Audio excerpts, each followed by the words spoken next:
Hey guys, and welcome back to the channel. Now if you haven't already, I posted up a recap video that kind of just covers all the work that's been done in the S14 engine bay here. So check it out. It kind of gives you a quick explanation of where the car is at, and we're going to get on to some work today. So we're going to start getting in the exhaust manifold and the turbo. They're sitting over there, so we're going to get those installed. We're going to do finishing touches on this NP boosted intake manifold. There's a few things that need to get torqued down, and we also need to kind of just make sure it is all ready to go. That includes the throttle plate adapter that's going onto it, throttle body. Let's get that all in there. So stick around.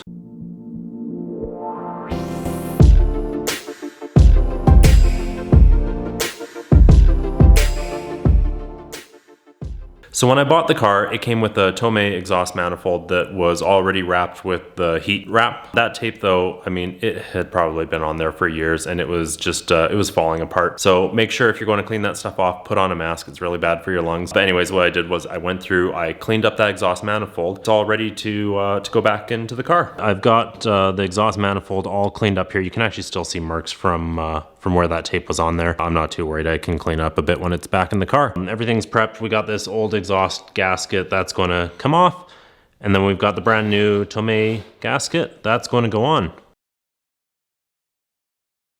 So yeah, what should have been a 10-minute pretty easy job, you know, put the exhaust manifold on, tighten up the bolts, and then just kind of, you know, get all the hoses in place. It turned into an hour-and-a-half ordeal. What I found were just a whole bunch of mistakes from, I don't know if it was the previous owner or ones before that, or maybe it was a really crappy shop. I don't know. All I know is there were a lot of issues in there. The O2 housing that came off the turbo, well, the bolts that were on there had incorrect size washers, which were much too loose, and they weren't actually tightened all the way down, so I had to take those ones off. While I had that one off, I was looking at the turbo and I found out that there's some adapters on there for the coolant lines that take it down to a -6 AN fitting, but someone, they put Teflon tape on the fittings and all the way onto the actual 37-degree flare where it seats. Rule number 1 of AN fittings: never ever put a Teflon tape onto it. So yeah, so I had to go through, clean that all out, and so now we're here, yeah, hour-and-a-half later,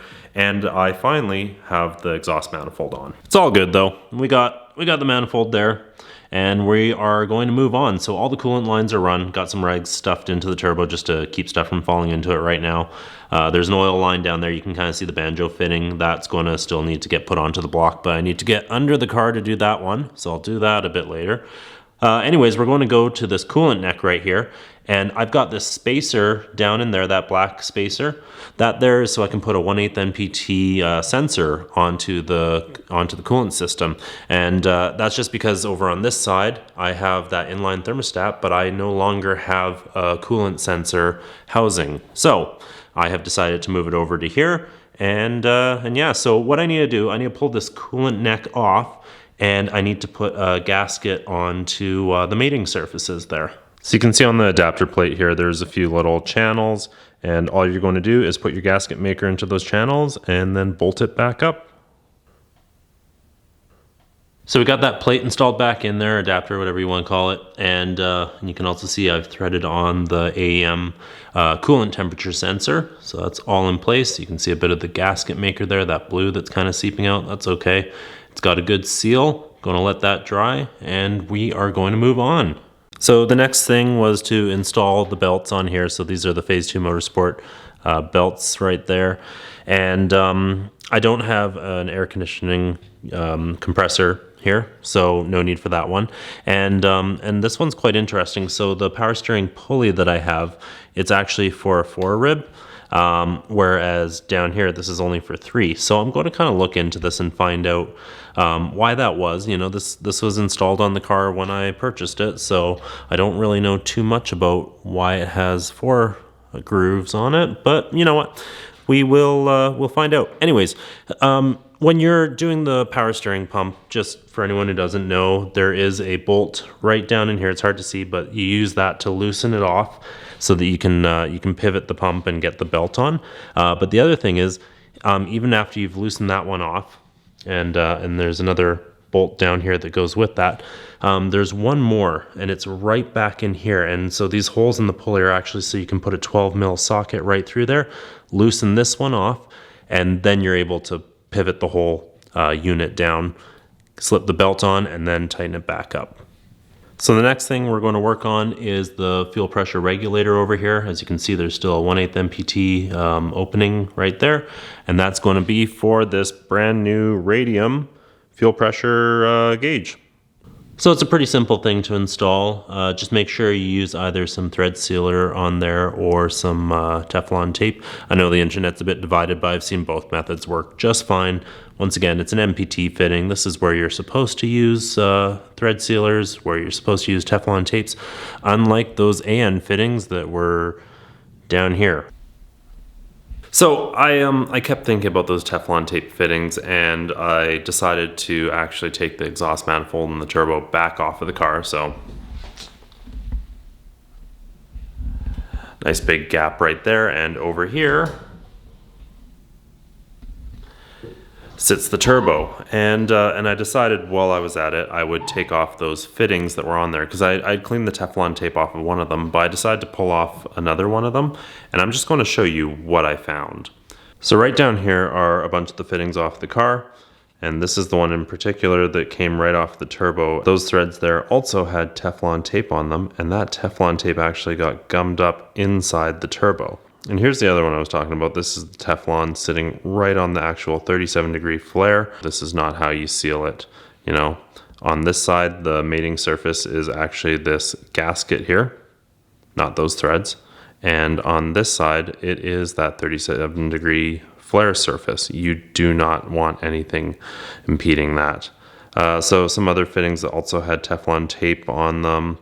This one was actually pretty clean, but either way, going to go through, clean up all of those threads that are down in there, and get some new fittings. And then I'm also going to go ahead and replace these hoses right here, because I'm also just a little bit worried and concerned about how they were actually assembled. A couple of them, they weren't actually seated properly, so best to replace them. And that's okay, because let's be honest, I much prefer the look of, here we are, black on stainless. I quite like that look. I'm not a big fan of the red and blue, so I'm just going to go through and change them all anyways. You can also see over here, I also took off the MP boosted intake manifold. There's a little bit more work that needs to be done down here. Mainly, I need to cap this coolant line right there. And so yeah, it's just sitting on the bench over here. Do a tiny bit of work on it. I'm going to get it ready for the throttle body to go on. Like I said, that'll be part of the electronic throttle or drive-by-wire video that's coming out soon.